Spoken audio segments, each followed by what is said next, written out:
ভোটকে সামনে রেখে একেবারেই ঝড়ো প্রচার সারছেন রাজ্যের মুখ্যমন্ত্রী। জেলায় জেলায় চষে পড়েছেন এবং তারই মধ্যে আজ শান্তির বাজারে শেষ প্রচার সারলেন ভোটকে কেন্দ্র করে রাজ্যের মুখ্যমন্ত্রী মানিক সাহা। এবং তারই মধ্যে যে খবর যে আসন্ন লোকসভা নির্বাচনকে কেন্দ্র করে শান্তির বাজার শহরে শেষবারের মতো নির্বাচনী প্রচার সেরে নিলেন শাসক দল বিজেপি। প্রচারের অঙ্গ হিসেবেই শান্তির বাজারে 12 কিলোমিটার বাইক র্যালি করে হুটখোলা গাড়িতে মুখ্যমন্ত্রীর এই র্যালিতে একেবারেই অংশগ্রহণ করেছেন যুব মোর্চার পক্ষ থেকে। পাশাপাশি যুব মোর্চার কর্মীরা বাইক র্যালির মাধ্যমে জানান দিলেন যে যুবকরা ইচ্ছে করলেই যে কোনো সময় সরকার তৈরি করতে পারে। তাই আজকের এই বাইক মিছিল আইপিএফটি এবং বিজেপি দলের যুবকদের উপস্থিতি ছিল একেবারেই নজর কাড়া।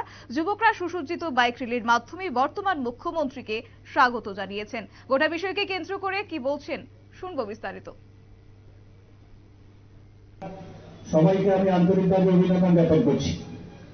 আমি আন্তরিকভাবে কৃতজ্ঞতা প্রকাশ করছি।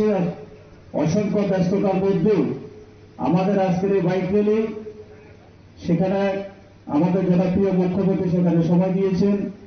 এই সুন্দর আমাদের সেই হঠাৎ বাজার থেকে সেই বেতাকা পর্যন্ত আমাদের যে বাইক র্যালি, উনি অনেক অসুস্থতার মধ্যেও আমাদেরকে সময় দিয়েছেন এবং উনি শেষ পর্যন্ত বেতাকা পর্যন্ত পৌঁছাতে পারেনি। এত কষ্ট করেও উনি আমাদেরকে সময় দিয়েছেন। তো আমি অসংখ্য ধন্যবাদ জ্ঞাপন করছি আমাদের মাননীয় মুখ্যমন্ত্রী মহোদয়কে আমাদের এই মন্ডলে এসে পদাধিকার দেওয়ার জন্য, আমাদের এখানে সময় দেওয়ার জন্য। তো আমি শুধু এই এলাকার জনগণের কাছে একটা জিনিসের প্রশ্ন রাখবো। আজকে আমরা এখানে মঞ্চ তৈরি করেছি। এই মঞ্চের সামনে আমাদের এই শান্তির বাজারে ছিল সত্যজিৎ কর্মকার। প্রকাশ্য দিনের বেলা যাকে ইট দিয়ে হাতুড়ি দিয়ে থেঁতলে মাথা এইখানে হত্যা করা হয়েছে প্রকাশ্য রাজপথে দিনের বেলায়। এই ছিল সিপিএম এর রাজত্ব। শান্তি কলোনিতে 11 জনকে একই রাত্রে হত্যা করা হয়েছে।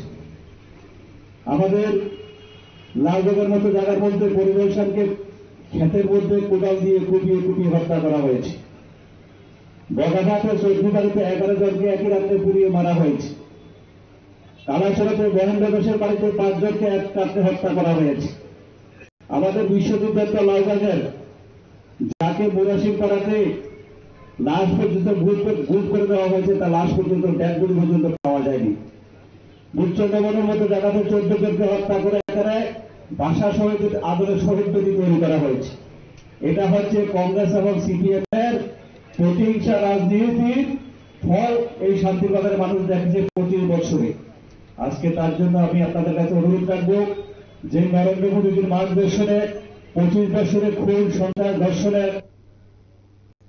আপনারা শুনলেন ওনার বক্তব্য এবং কার্যত আজকের এই র্যালি কার্যত পূর্ব আসনের প্রার্থীর সমর্থনে বের হয়েছে র্যালি, যেখানে উপস্থিত ছিলেন রাজ্যের মুখ্যমন্ত্রী ডক্টর মানিক সাহা, এছাড়াও ছিলেন প্রাক্তন উপমুখ্যমন্ত্রী জিষ্ণু দেববর্মন। তবে আজকের এই র্যালিকে কেন্দ্র করে উপমুখ্যমন্ত্রী জিষ্ণু দেববর্মন একেবারেই মুগ্ধ হয়েছেন। পাশাপাশি কর্মী সমর্থকদের ভিড় ছিল একেবারেই নজর কাড়া।